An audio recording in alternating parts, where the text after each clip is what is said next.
క్రొత్త పేరు, new name. సీమోనుకు దేవుని ఇచ్చిన క్రొత్త పేరు. మత్తయి సువార్త 16వ అధ్యాయము 18వ వచనము. మరియు నీవు పేతురవు, ఈ బండ మీద నా సంగమును కట్టుదును, పాతాళలోక ద్వారములు దాని ఎదుట నిలవనేరవని నేను నీతో చెప్పుచున్నాను. ఇక మీదట నీవు పేతురవు అనబడదు అని చెప్పాను. పేతురు అనగా బండ. ఎలాంటి పరిస్థితిలో ఇలా జరిగాను? యేసు ప్రభు శిష్యులను ఇలా ప్రశ్నిస్తున్నాడు. జనులు నన్ను గూర్చి ఏమని తలచుచున్నారు? అప్పుడు సీమోను, నీవు సజీవుడకు దేవుని కుమారుడు అయ్యా క్రీస్తు అని చెప్పాను. అందుకు యేసు, సీమోను బరియోనా, నీవు ధన్యుడవు. పరలోకమందున నా తండ్రి ఈ సంగతి నీకు తెలియపరచినే గాని నరులు నీకు బయలుపరచలేదు. ఆ దినము నుండి సీమోను పేరు పేతురుగా మార్చెను. క్రీస్తును గూర్చిన ఈ ప్రత్యక్షత మీదనే సంఘము కట్టబడినది.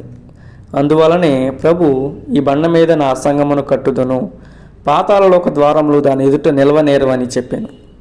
క్రీస్తును గూర్చిన ప్రత్యక్షత నీ అంతరంగములో నీవు కలిగి ఉండిన ఎడల అది మానవుల వలన కలిగినది కాదు, అది పరలోకము నుండి జరిగిన కార్యము. అట్టి ప్రత్యక్షతను నీవు కలిగి ఉన్న ఎడల నీవు కూడా కొత్త పేరు ధరించుకుందువు.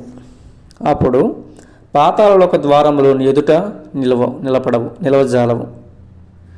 నీవు ఆయా పేర్లు గల సంగమునకు చెందినవాడవైతే మనిషి ఆచారములకు, కట్టడలకును, పద్ధతులకును లోబడిన వాడవై ఇందువు. ఇవన్నీ నీకు ఆత్మీయ గురితనమును కలుగజేసి నీలో కలవరమును, పోరాటమును కలిగించును. అయితే మానవ సంబంధమైనవి, లోక సంబంధమైనవి, చెడ్డ వాటినన్నిటినీ విడిచిపెట్టి ఆత్మీయ సంబంధమైన, పరలోక సంబంధమైన, నిత్యమైన వాటిని వెదుకు విశ్వాసులే నిజమైన సంఘం. తండ్రి, కుమార, పరిశుద్ధాత్మలను గూర్చిన ఆత్మీయ ప్రత్యక్షత మీద వారి జీవితంలో ఆధారపడి ఉండును గనుక వారిని ఏదియు కదిలింప చాలదు.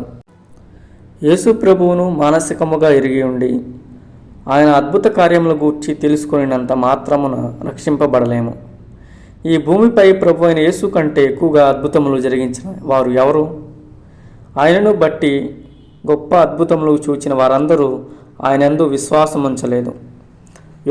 యోహాను సువార్త 6వ అధ్యాయము 6వ వచనము. ఏమి చేయునై ఉండినో తానే ఎరిగి ఉండి అతనిని పరీక్షించుటకు అలాగా కడిగెను. యేసు ప్రభు నీకు వాస్తవమైన వాడు కావాలను. ఆయన మహిమను గూర్చి, గొప్పతనమును గూర్చి నీవు ధ్యానించుచుందవా?